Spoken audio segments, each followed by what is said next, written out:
Xitoy hukumati Beyjingdagi islomiy kitobxonalarni taqidi. Xitoy Beyjing shahridagi islomiy kitobxona va matbuotlarning hammasini taqab, aloqador kishilarni tutib qamagan. Xabarda Beyjingning Xanding rayonida turishliq Tunganning diniy kitob sotganligi uchun qonunsiz tijorat qilgan deb Xitoy soqchilari tomonidan qamab qo'yilganligini oshkorlagan.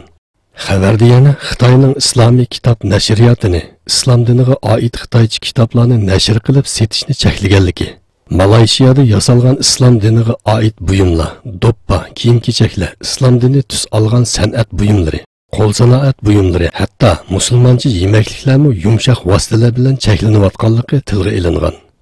Xabarda ismini oshkorlashni xohlamagan iqtisod ilmiy professori o'zining Xitoyning Sharqiy Turkistonlik Uyg'urlarning din va madaniyatga qilayotgan buzg'unchilik va bostirish siyosatlariga qarshi ekanligini ta'kidlaganligi bildirilgan.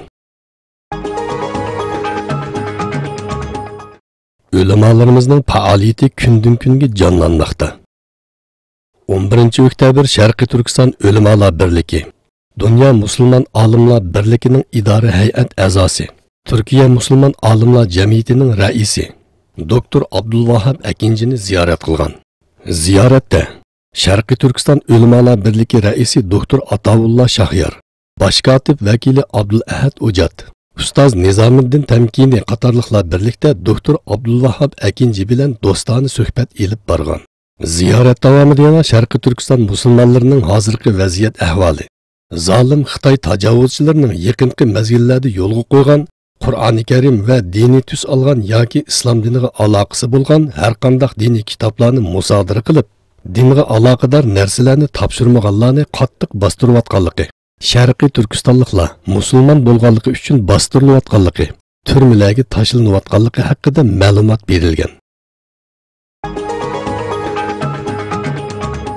Kashmirda to'qinish yuz berdi. Hindiston bilan Pokiston o'rtasida surkilishga sabab bo'lgan Jammu Kashmir rayonida Hindiston askarlari bilan yerlik qo'zg'olonchilar o'rtasida to'qinish yuz berib, ikki Hindiston askari bilan ikki qo'zg'olonchi o'ldi. Jammu Kashmirdagi musulmon qo'zg'olonchilar 1989 yildan buyon mustaqil bo'lish yoki Pokistonga qo'shilib ketish uchun harakat qilib kelgan edi.